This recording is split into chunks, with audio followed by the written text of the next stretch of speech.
calon anggota legislatif DPR RI nomor 1, dari Partai Hanura, untuk Dapil DKI Jakarta 1, Jakarta Timur, Dr.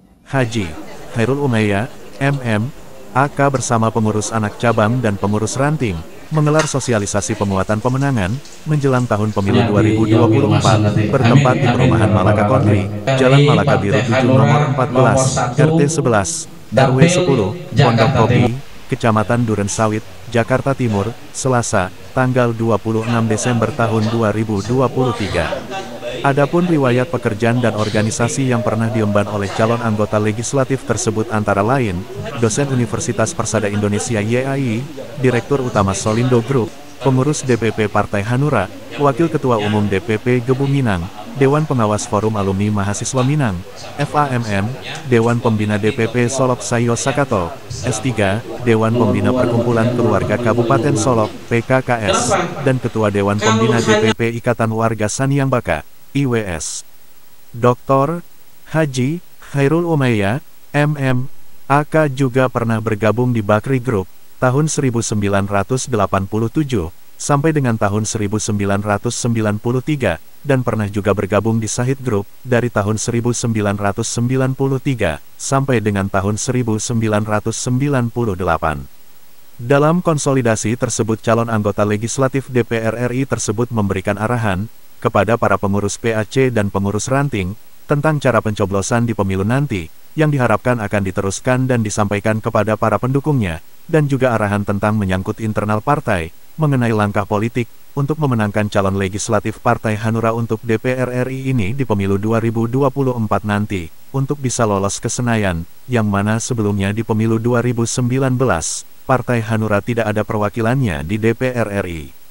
Selain itu dia juga memberikan kesempatan kepada pengurus PAC dan pengurus ranting, untuk berdialog masalah internal partai, seperti untuk menjadi saksi di tingkat TPS, dan kecamatan, dan juga harapan dari pengurus ranting dan pengurus PAC, agar ada konsolidasi sebelum para calon legislatif turun, untuk sosialisasi ke masyarakat, di wilayah mereka masing-masing. Siapa caleg DPR RI kita? Khairul Umayyah. Nomor berapa? Nomor 1. Menang? Menang. Ya, sesuai dengan yang sudah saya buat, visi kita sekarang adalah memenangkan Partai Hanura ke Senayan. Sedangkan misi itu kita bagaimana untuk mengajak masyarakat atau seluruh komponen bangsa untuk bersama-sama menjalankan fungsi dari kedewanan, terutama sekali adalah fungsi anggaran yang berpihak pada rakyat. Jadi garis besarnya kita berjuang untuk berpihak pada rakyat. Kalau program-programnya ke depan, Pak, apa, Pak? Program saya sesuai dengan bidang keilmuan saya di bidang ekonomi. Saya akan lebih banyak kalau berhasil untuk membantu usaha kecil menengah bawah, termasuk mikro ya. Saya cukup. Ya, sebenarnya nggak terlalu banyak strategi. Kita melakukan hal-hal yang biasa ya. Artinya kita mensosialisasi, terutama teman-teman ranting di bawah kepengurusan PAC, untuk mensosialisasikan caleg di DPR RI, terutama Bapak Khairul Umayyah, kepada orang di sekitar mereka, di lingkungan mereka, terutama keluarga, agar bisa memilih Bapak Khairul Umayyah menjadi caleg DPR RI di Partai Hanura, dan semoga itu bisa berhasil dan menjadikan Pak Khairul Umayyah menjadi caleg DPR RI nomor 1 dari Partai Hanura. Itu saja mungkin. Di pemilu tahun ini tidak di kertas pemilu itu tidak dicantumkan foto. Terus bagaimana Anda kira melekatkan nama Khairul Umayyah ini di masyarakat? Ya mungkin strateginya sederhana.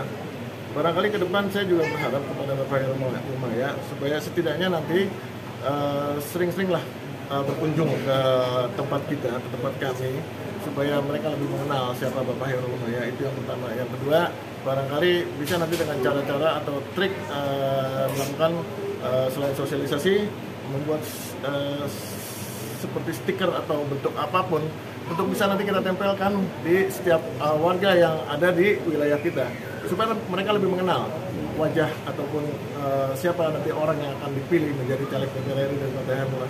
Ya mungkin salah satunya itu. Siap, terima kasih. Terima kasih. Singkat aja, saya nggak panjang lebar. Untuk strategi untuk di wilayah Cakung itu sebenarnya tidak sulit. Kalau kita mau dari Pak Haji Hairul ini caleg kita DPR RI untuk terjun sosialisasi ke masyarakat. Artinya jadi masyarakat itu bisa mengenal sosok beliau, begitu. Apalagi dalam waktu singkat ini, kita tinggal berapa hari lagi, ya kan? Tinggal 1 bulan lebih lagi kan, seperti kayak gitu kan. Nah makanya secara secepatnya juga Pak Haji juga sosialisasi ke masyarakat itu sendiri. Jadi Anda meminta Pak Hairul untuk belusukan langsung ya, belusukan menemui masyarakat di wilayah Cakung. Betul. Siap. Oke, terima kasih. Oke, terima kasih Pak. Kesempatan. Terkait masalah tentang infrastruktur dari para pihak maupun mengenai kewenangan Pak Dr. Hairul Umaya SMAK terkait masalah tentang pelaksanaannya, jelas kami menurut suatu aturan baik itu KPU, Bawaslu ya terkait tentang bagaimana mekanismenya di lapangan. Dan saya sudah himbau kepada teman-teman PAC maupun ranting, bagaimanapun juga kita harus taati. Nah yang berikutnya bagaimana sistem pemenangan yang kita akan lakukan, karena nih beliau ini kan harus mencakup di 65 kelurahan, 10 kecamatan, suara Pak Haji Hairul Umaya. Nah mau tidak mau para PAC dan ranting ini harus bekerja keras Pak, dan harus bersatu. Target yang memang saya juga sudah sampaikan di 61.400 ya TPS yang ada di Jakarta Timur. Kalau seandainya kita masing-masing TPS mendapatkan 20.000, itu target kita akan tercapai untuk suara. Apa yang disampaikan Pak Dr. Anies Umaya tadi, Hairul Umaya. Nah, mungkin hal-hal yang lain ya, teknis. Saya juga berharap kepada Pak Dr. Hairul Umaya dan lebih banyak pencitraannya di lapangan agar melekat kepada pemilih konstituen tadi, untuk agar diingat nomor tadi, kan nama maupun nomor tadi. Mungkin itu aja yang bisa saya sampaikan. Satu lagi Pak, pertanyaan Pak, mohon izin. Ini kan kebanyakan kecurangan pemilu kan ada di perhitungan suara, Ya. Hilang suara atau penggelembungan suara di tempat lain. Saya beralih ya suara. Gimana untuk mengantisipasi itu Pak, dari Baslo, dari Hanura sendiri? Justru itu Pak, rencana ke depan dalam kurun waktu yang tinggal 49 hari, kita akan adakan pelatihan saksi dengan adanya BIMTEK, supaya dalam segi kecurangan itu kan kita bisa mengantisipasi gitu ya Pak ya, baik itu nanti kecurangan adanya pemindahan suara di partai eksternal di luar maupun di internal, ini kan bisa akan terjadi gitu. Nah makanya saya kepada para nanti ya pengurus yang sudah mengirimkan saksi, ya setidak-tidaknya harus menguasai aturan-aturan tentang bagaimana mekanisme yang terkait dengan pelanggaran-pelanggaran. Mungkin itu Pak. Terakhir Pak, ini sebagai mewakili Hanura DPC Jakarta Timur, apa pesan Anda untuk masyarakat yang ada di Jakarta Timur, khususnya masyarakat di Partai Hanura yang ada di Jakarta Timur, terkait pencalekan Bapak Hairul? Iya. Mungkin Anda pesan untuk kemenangan mereka. Kalau saya lihat fakta real di lapangan ya, responsif yang ada tentang pencitraan beliau, banyaklah yang menilai dalam segi positif ya Pak ya. Karena mungkin ada beberapa visi dan misi beliau akan menyampaikan dia kepedulian dan sangat peka terhadap masyarakat Jakarta khususnya, karena kan dia mewakili Jakarta 1, terutama daerah pilihannya itu Pak, Jakarta Timur. Saya rasa itu Pak. Terima kasih Pak.